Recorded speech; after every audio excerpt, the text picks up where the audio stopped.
Thank you for tuning into this video. My name is Gia.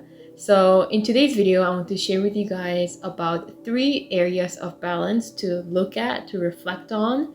They can help you, especially if you are feeling stuck in an area of your life, whether it is emotionally, whether it is behaviorally or spiritually. If you're feeling stuck in an area of your life, it usually means something is out of balance. And I've used these 3 areas of balance as a guidance system to make my own life in a state of flow when I feel stuck within a certain emotional state or just vibration in general. And I've created a video about how to review or reflect on your day through art, through a visual journaling technique. This video also incorporates the 3 areas of balance in the reflective writing process. So if you resonate with this, I will put the link below for you to look at. So that being said, the first area of balance to reflect on, if you are feeling stuck or just something feels off or unbalanced, is to look at throughout your day, throughout your life, if you are in a more of a state of doing versus being. So I've talked about this in my previous videos as well. And what does this mean? So whatever it is that you're engaged in, you're either in a state of doing or a state of being. And state of being does not mean you're sitting and meditating like a guru with no thought in your mind. We'll go a little bit deeper into this. So if you're engaged in a task in a state of doing, then you're really focused on the completion of the activity. You're really focused on the final result, the final product. And this can really be in anything, whether you're cleaning your house, whether you are writing a novel, whether you are creating an artwork, or at work. And what happens in this state of doing is that we tend to get out of touch with the process and the present moment, whether it is about the future or the past. So it might be, oh, like if I finish this task, then I can do that, or I can't believe I have to do this again. I did this last week.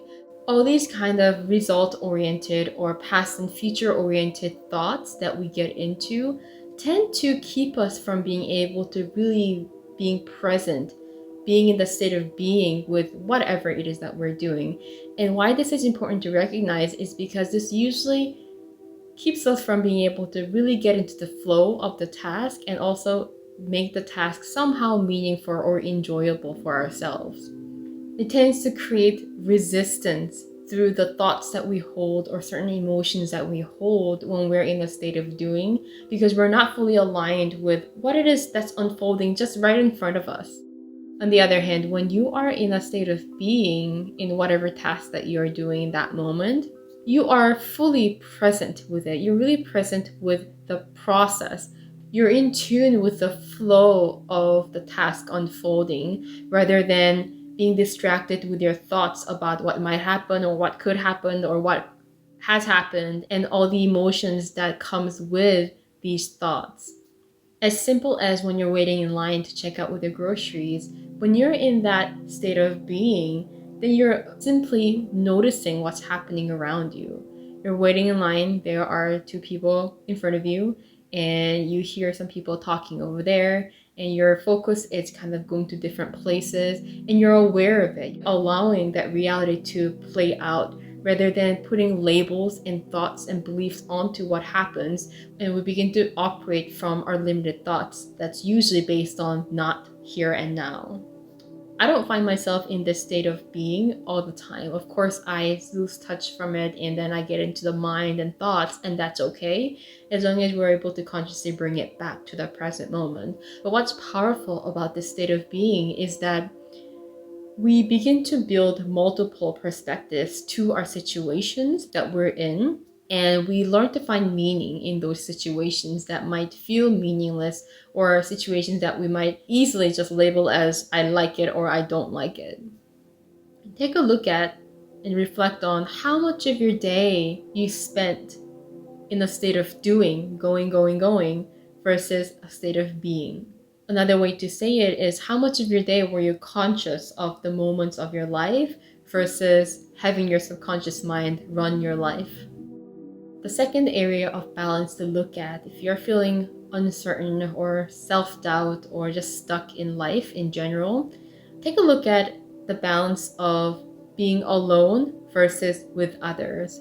So there are two levels of alone versus with others. There's that physical aspect where we can be physically alone and physically with others. Another layer to that is when we're energetically alone and energetically with others. And on an energetic level, you might still be alone, spending time with yourself, but energetically be attached and attuned to what's outside of you, the external reality, whether it is through phone calls with friends or watching the news, reading Facebook feeds, scrolling down Instagram. There are different ways that we often draw our energy externally rather than drawing our energy inwards and be able to center ourselves.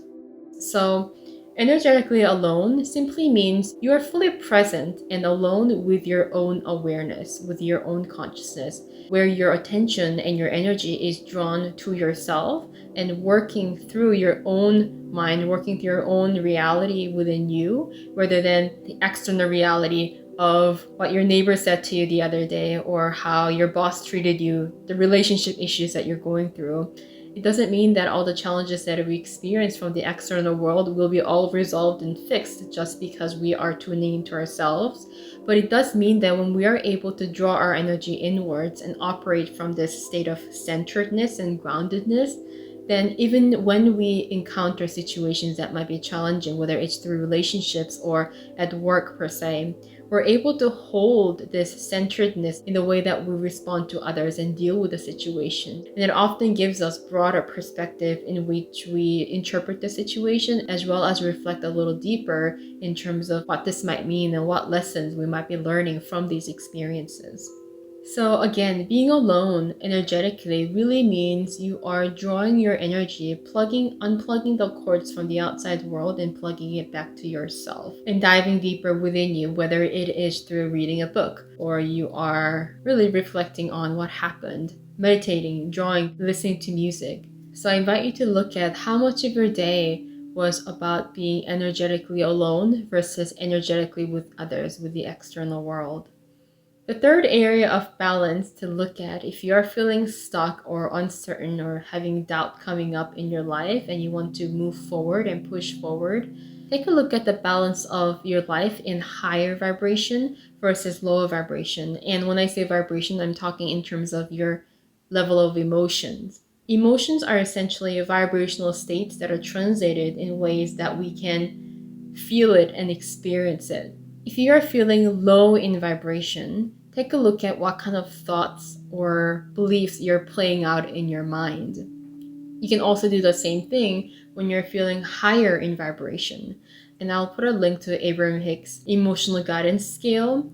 This is a great way of looking at our own emotional state and looking from this chart whether this emotion is of a higher vibration or a lower vibration.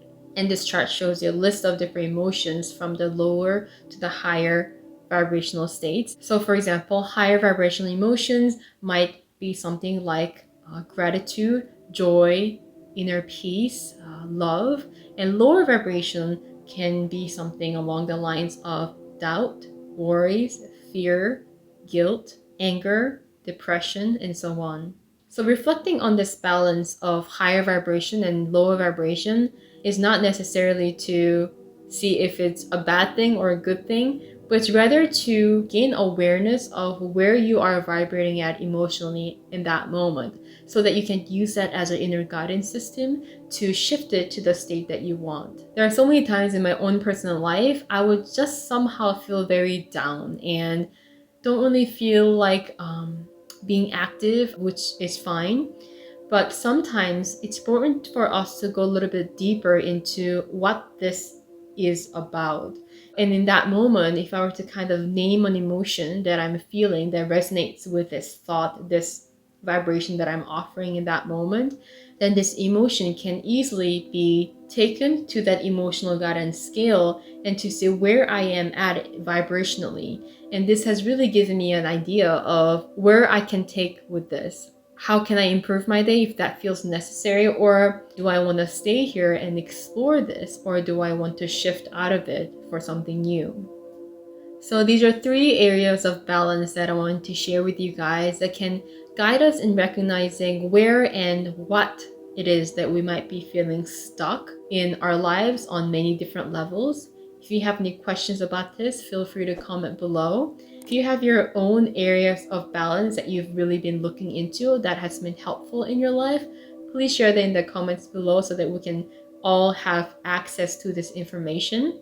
Thank you for tuning into this video, and love and light your way.